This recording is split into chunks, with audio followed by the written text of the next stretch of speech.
Gjuha shqipe në Maqedoninë e Veriut ka përjetuar sfida nga më të ndryshmet. Shumë arsimtar shqiptar kanë luftuar për të pasur të drejtën në mësimin të gjuhës samtare. Njëra prej tyre është pedagogja Miqereme Rusi, e cila që prej viteve 90 ka luftuar përmes protestave dhe rebelimit për të pasur të drejtën e arsimimit në gjuhën e nënës.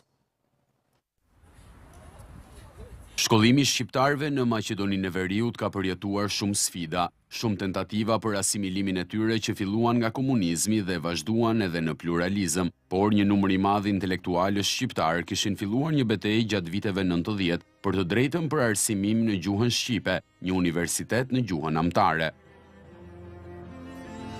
Në zemrën e kësaj betejë ishte një femër, pedagogja Miqereme Rusi, e cila edhe udhëhoqi një sër protestash për Universitetin e parë shqip në Maqedoninë e Veriut. Vitin 1993 kishim një tubim shkencor që u marrën pjesë mjaft profesor eminent edhe të Kosovës edhe të Maqedonisë, ku në mes atyre konkluzave e kishim edhe një konkluzion që duhet të themelohet një universitet në gjuhën shqipe. Zonja Rusi ndihmoi shumë të rinj të reja të shkolloheshin duke shfrytzuar xhami, shtëpi private e objekte të tjera të përkohshme, si kryetare e lidhjes së gruas shqiptare me mbi 10.000 antar. Në atë kohë, në për këta vende rurale të malësive të dervendit të Korritës nuk ka pas as mashkuj të arsimuar e ku ma femra, por ne arritëm këtë qëllim. Tabut janë thyqysh moti dhe tani kemi femrat arsimuara të profesionalizuara dhe që është një krenari e shoqërisë tonë. Ajo ka përkrahur edhe luftën e UÇK-s në Kosovë dhe Maqedoni dhe thotë se betejë e saj dhe e kolegëve ka mundësuar që shqiptarët arsimohen masivisht. Nuk jam pishman dhe sërish për diçka shumë të rëndësishme për popullin kisha bërë çdo lloj iniciative kisha marrë dhe jam e njohur për ata protestat që janë mbajtur në Tetov, por edhe në Shkup për krahjen e Universitetit të Tetovës, por edhe kam mbajt protesta edhe në përkrahje të UÇK-s së Kosovës. Angazhimi im ka qenë që si shqiptar të kemi shtet dhe pushtet. Jo vetëm të jemi servil të dikujt në këtë shtet. Miqereme Rusi, e cila tashmë ka arritur moshën e pensionit, nuk dorëzohet ende dhe në këtë 7 mars thotë se ka shumë për t'i ofruar arsimit shqip, edhe pse i shërben me fanatizëm për më shumë se 3 dekada. Mirë, do të ndalemi tek zhvillimet më të fundit në Serbi. Presidenti Aleksandar Vučić më në fund ka pranuar se ka pasur parregullsi në zgjedhjet e shkuara dhe për këtë qëllim duket se do të kemi sërish zgjedhje në Serbi. Por jo vetëm kaq, edhe ndryshime në qeveri. Kryeministrja Ana Bërnabiç mund të jetë kryetarja e parlamentit. Jo vetëm kaq, por edhe për tema të tjera do të kem kënaqësi që të bashkëbisedojmë me Miograd Miličević, aktivist. Zoti Miličević, të falenderoj për kohën, të përshëndes.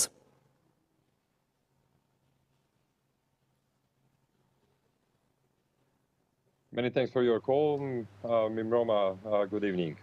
Faleminderit juve dhe mirëmbrëma. Mirë, doja ta nisja në fakt që nga deklaratat e fundit të presidentit Aleksandar Vučić. Ai ka paralajmëruar ndryshime në qeveri. Një ndër to, kryeministrja Ana Bërnabiç mund të jetë kryetare e kuvendit. Ma konfirmoni diçka të tillë dhe si i keni parë këto ndryshimet paralajmëruara të presidentit Aleksandar Vučić? Pse po i bëm pikërisht tani?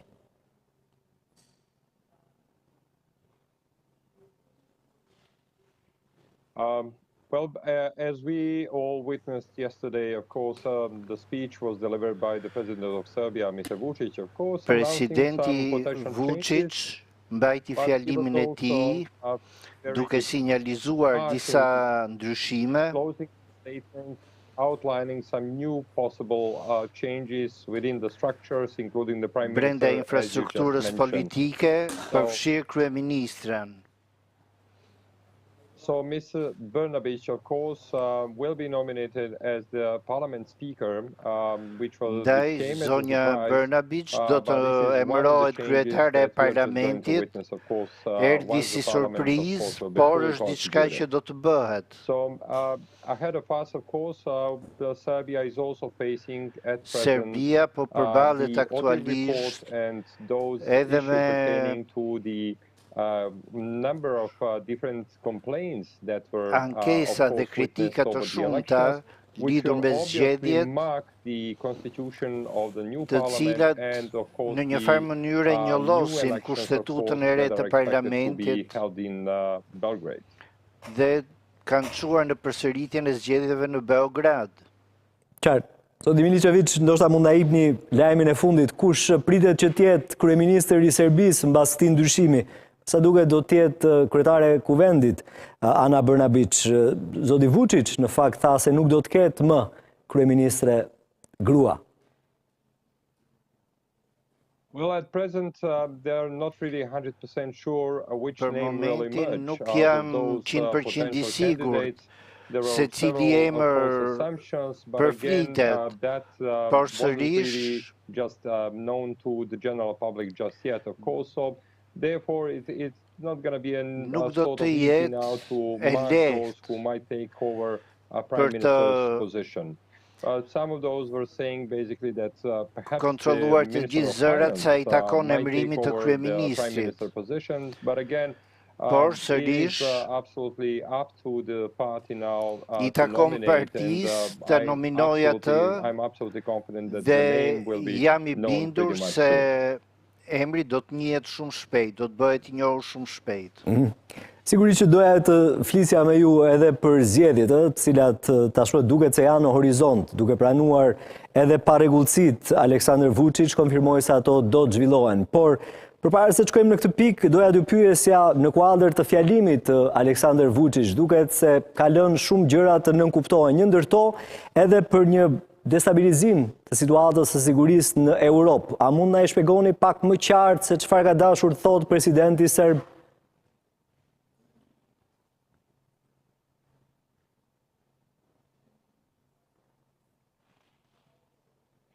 Well, obviously, Serbia is the candidate for joining the European Union alongside other Serbia countries është një in vend Balkans. kandidat për bashkimin me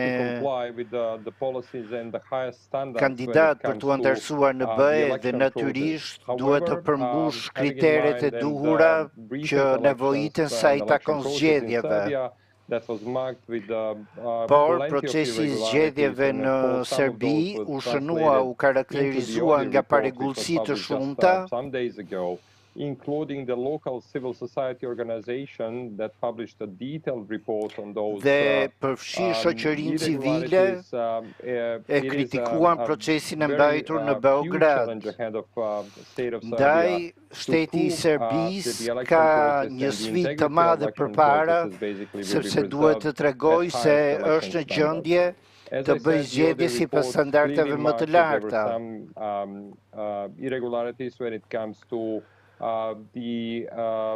Pati një sër parregullësish si blerja e votës dhe abuzimi mediatik, sa i takon avantazheve elektorale, gjë që u kundërshtua ashpër nga opozita dhe shoqëria civile. Sidoqoftë, procesi i zgjedhjeve në tërësi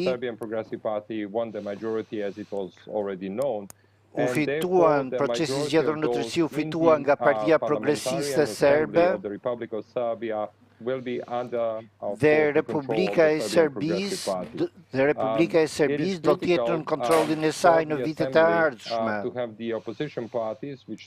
Është kritike që të kemi forcën e partive të opozitës, e cila ka një rrugë të gjatë përpara për të treguar në parlament se qeveria duhet i marrë zgjedhjet seriozisht dhe të zhvillojë ato në standarde më të larta.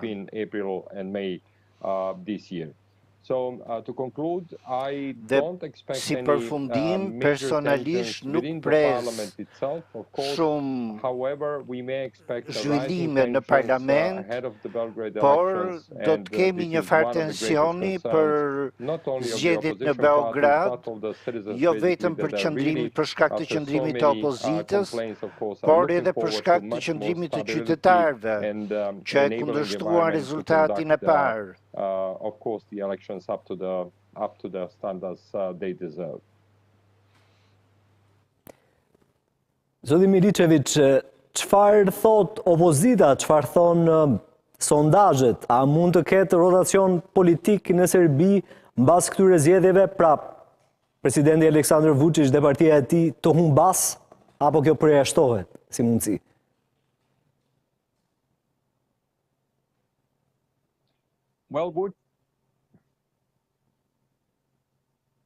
Well, Vučić is not the candidate in the elections, and that was one of the major nuk është difficulties kandidat në zgjedhje. that the Dhe Serbian and its voters experienced in Serbia. They tend to believe that Vučić was the candidate in the Ata u last elections. përpoqën t'i bindin votuesit se Vučić ishte kandidat në këto zgjedhje, por e vërteta është se nuk ishte i tillë. Which makes, as I said, many of those voters to believe that he was one of the Përmes candidates ndikimit and therefore they gave mediatik, the vote Partia to the Progresive Serbian Serbe Progressive u Party. mundua të binte elektoratin se Vučić ishte kandidat. Natyrisht mund të dalim me përfundimi se partitë e opozitës I fituan zgjedhjet. And witnessing what we have witnessed and what was of course, translated into ODIHR report and CETA report, of course, which was quite significant and remarkable report, basically, that was published. Of course, I do expect a huge battle, which was also announced yesterday by Mr. Vučić himself, of course, once he delivered the speech. Pas fjalimit që Vučić mbajti ditën e djeshme dhe gjatë fushatës mund të presim një retorik jo vetëm të ashpër, por një presion të forcuar ndaj votuesve. Unless there will be a change within the particularly some of the election of course legislation, që do ta sjellin zgjedhjet, elements of course that would enable much more conducive environment for the election process, we may again see potential fraud environment that could put in jeopardy the final election results. Të njëjtën atmosferë me ndikimin rus që vuri në rrezik rezultatet reale. Presidenti Vučić ka konfirmuar se parregullësitë në fakt janë vërtetur më së shumti tek votuesit që vinin nga Republika Srpska, por gjithashtu edhe nga Bosnja-Hercegovina. Këtu I referohem zgjedhjeve të shkuara. Çfarë na garanton se në zgjedhjet e ardhshme ky numër votuesish nuk do të jetë sërish prezent?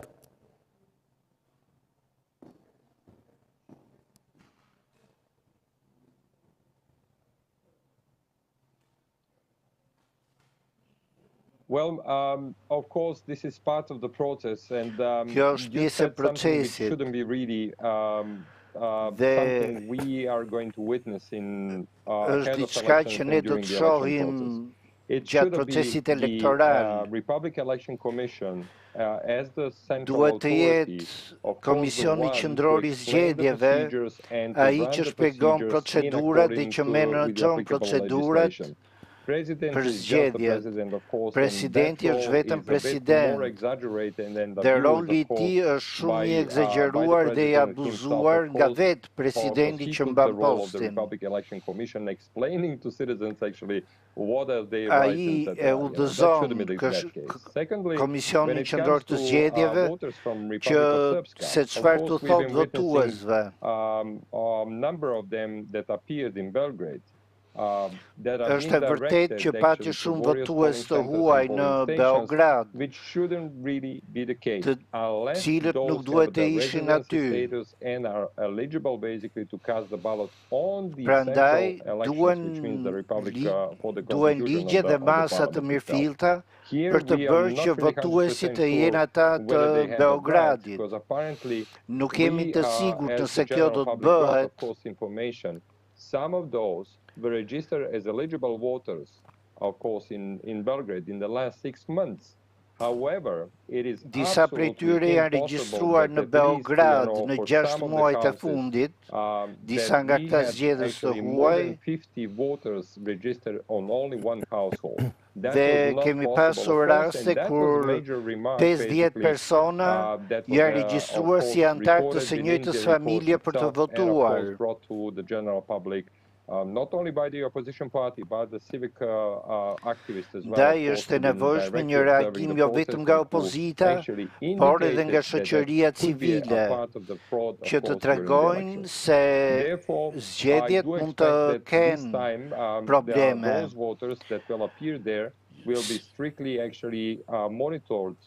Ndaj unë besoj se këtë herë, këta votues të huaj, le t'i quajmë, do të monitorohen me kujdes nga Komisioni Qendror i Zgjedhjeve dhe shpresoj që kontrolli ndaj tyre të jetë i përforcuar, i dyfisht,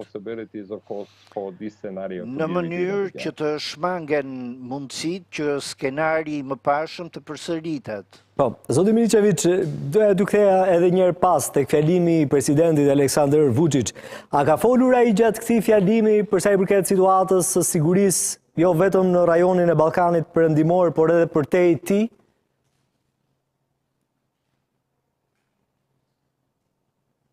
Well, that was part of his speech, of course, and this Kjo is not ishte the only pjesë e one. fjalimit të Single tij. appearances, he do always mention Dhe në çdo deklarat ai përmend çështjet e lidhura me sigurinë, sidomos ato që kanë të bëjnë me Kosovën, dhe procesin e negociatave që ka ecur pa një progres domethënës. Dhe ai përsërit të njëjtat fjali se ka mundësi për përkeqësim të situatës, por sidoqoftë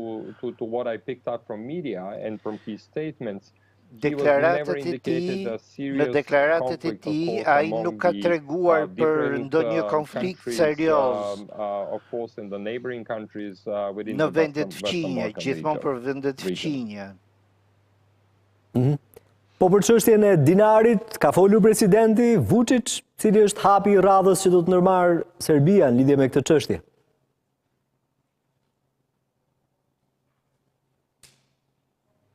Well, Serbia already, I think, defined their response to Serbia ka përcaktuar përgjigjen e saj ndaj Bankës Qendrore të Kosovës për të ndaluar përdorimin e dinarit dhe po kërkon një qasje më aktive për të gjetur një zgjidhje përmes procesit të dialogut.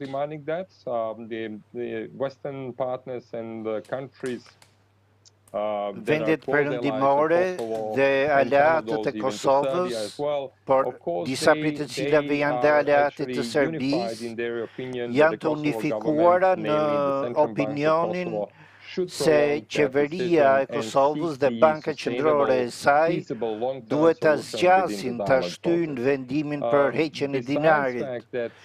Përveç kësaj, Kosova pretendon se bëhet fjalë për një çështje të brendshme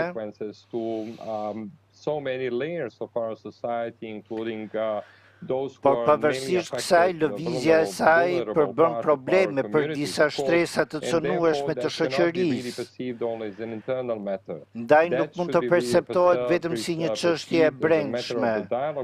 Ajo duhet përfshihet si të perceptohet si një çështje që rrjedh paralelisht me dialogun,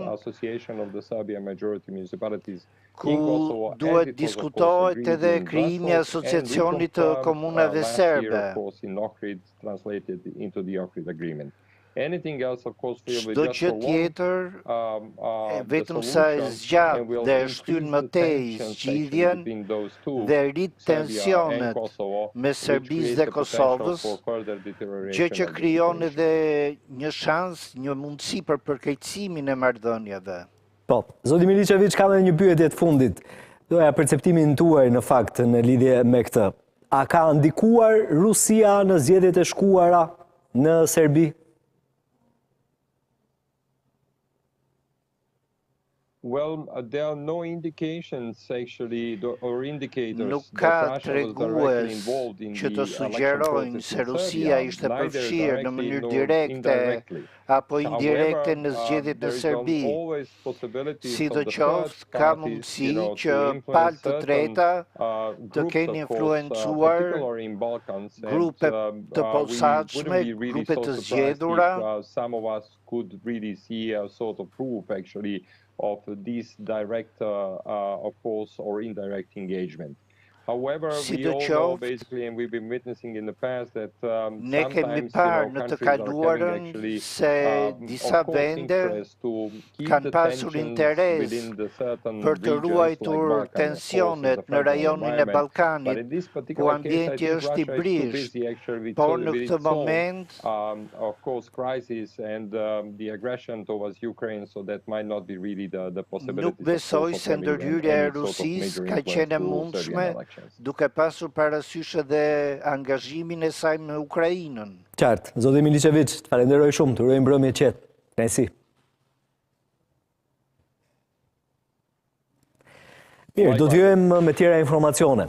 Ne të gjithë kemi një mesazh për Kremlinin, nuk do të kemi frikë, do të vijojmë të mbështesim Ukrainën dhe qytetarët e saj të guximshëm për aq kohë sa duhet, theksoi kryeministri grek Kyriakos Mitsotakis, duke folur në konferencën e Partive Popullore Europiane një ditë pas sulmit me raketa balistike ruse në Odesa, ku ai ishte për një vizitë me presidentin Zelenski. Ai u ndal edhe në sulmin ndaj autokolonës të cilën ai po kalonte për të takuar presidentin Zelenski në Odesa. Unë mendoj se ne të gjithë kemi një mesazh për Kremlinin.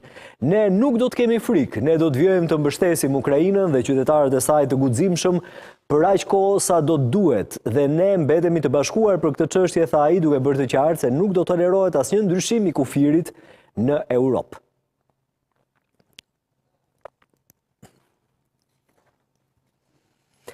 Suedia është zyrtarisht një vend antar i NATO-s. Lajmin e ka bërë me dije shefi i Aleancës së Atlantikut, Jens Stoltenberg, përmes një postimi në rrjetin social X. Stoltenberg shpreh se Suedia do të marrë vendimin e dur në tryezën e Aleancës për ta bërë atë më të fuqishme dhe të sigurt. Është zyrtare, Suedia është tani antarja e 32 e NATO-s, duke zënë vendin e saj të merituar në tryezën tonë. Pranimi i Suedisë e bën NATO-n më të fortë, Suedin më të sigurt dhe të gjithë aleancën gjithashtu. Mezi pres të ngre flamurin e tyre në selinë e NATO-s, të hënën ka deklaruar Jens Stoltenberg.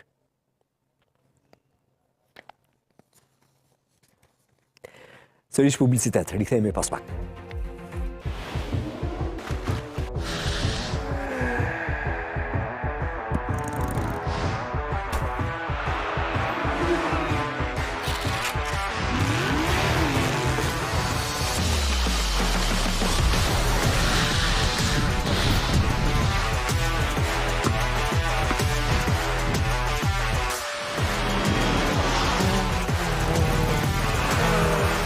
Max Sport.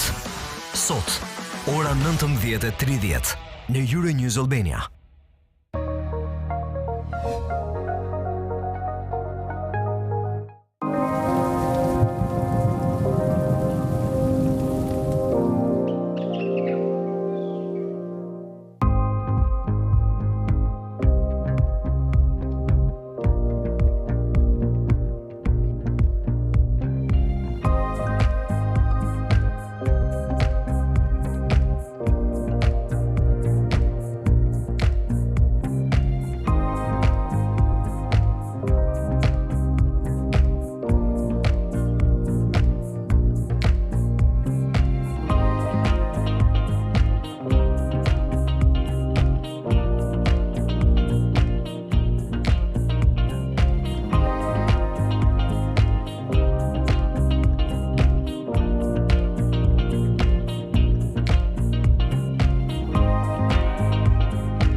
90% e shqiptarëve janë deklaruar se janë pro bashkimit kombëtar. Po më duket se ka më shumë një mos kuptim se sa keq kuptim. Zoti Ismail, një koment për sondazhin e Euronews-it. Shumë i saktë më duk, kuma për realitetin. Bravo.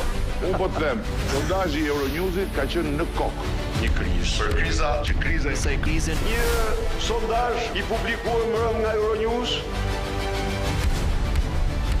Votuesit e PD thonë 40.6% Berisha, 36.5 Basha. Standard, besueshmëri dhe paanshmëri. Barometri, të premten, ora 20 në Euronews Albania.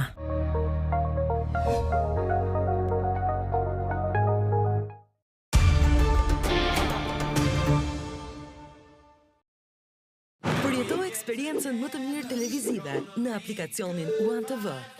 Shkarko tani aplikacionin One TV. Luaj programet live në TV.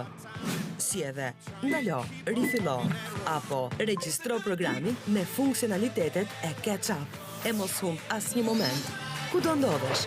Në mobile apo tablet? Në rrjetin më të mirë fiber dhe mobile në Shqipëri.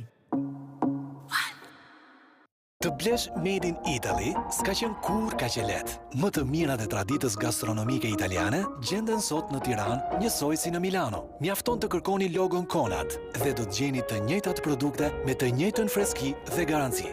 Sjellim qindra specialitete që dallojnë për cilësinë e lëndëve të para dhe për saktësinë e kontrolleve në të gjitha fazat e procesit të prodhimit. Gatimi italian nuk ka qenë kur ka që thjesht dhe i sigurt. Ju shtroni tryezën, për të tjerat mendon Konad. Të ecim me hapin e kohës, duke sjellë inovacion në çdo zgjidhje. Është në natyrën tonë. Ndaj, prej 30 vitesh, Veko ofron produkte druri, parkete dhe mobilje të cilësisë më të lartë. Veko, kualitet në çdo hap.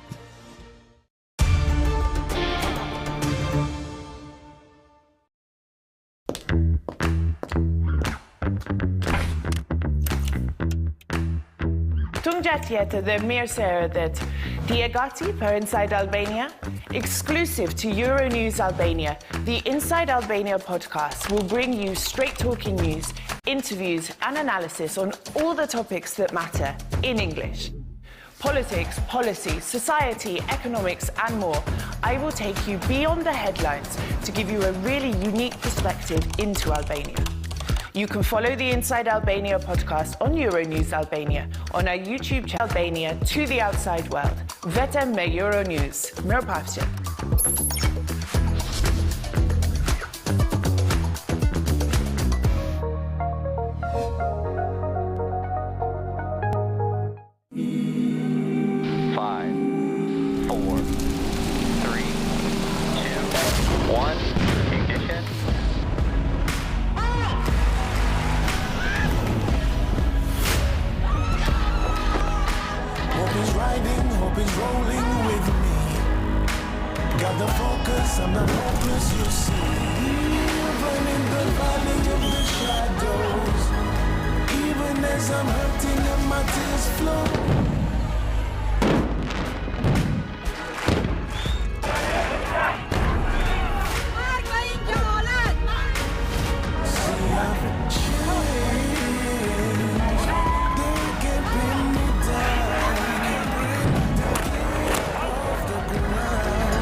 Në fokus një personazh me ndikim në jetën publike, që rrëfen arritjet, gjurmët e ekspozimit në sy të publikut, drithijet e famës, të pathënat e jetës private, të njohurit thonë të panjohurat. Interview nga Mirela Midori, çdo të diel, ora 18 në Euronews Albania.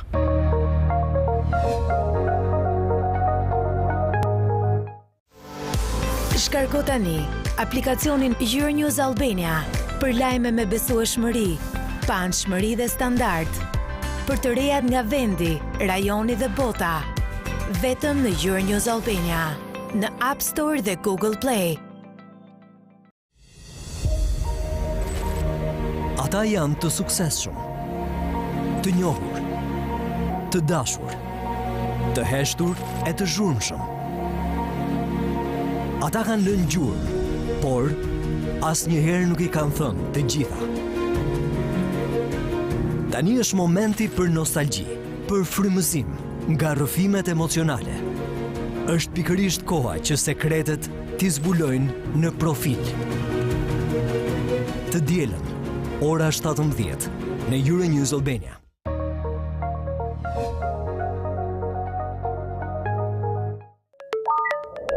Euronews.al, i krijuar për të gjitha ekranet digjitale.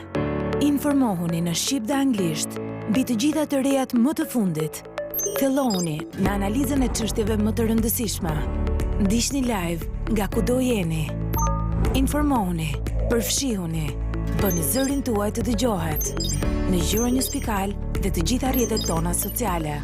Euronews.al, dritarja juaj virtuale e informacionit.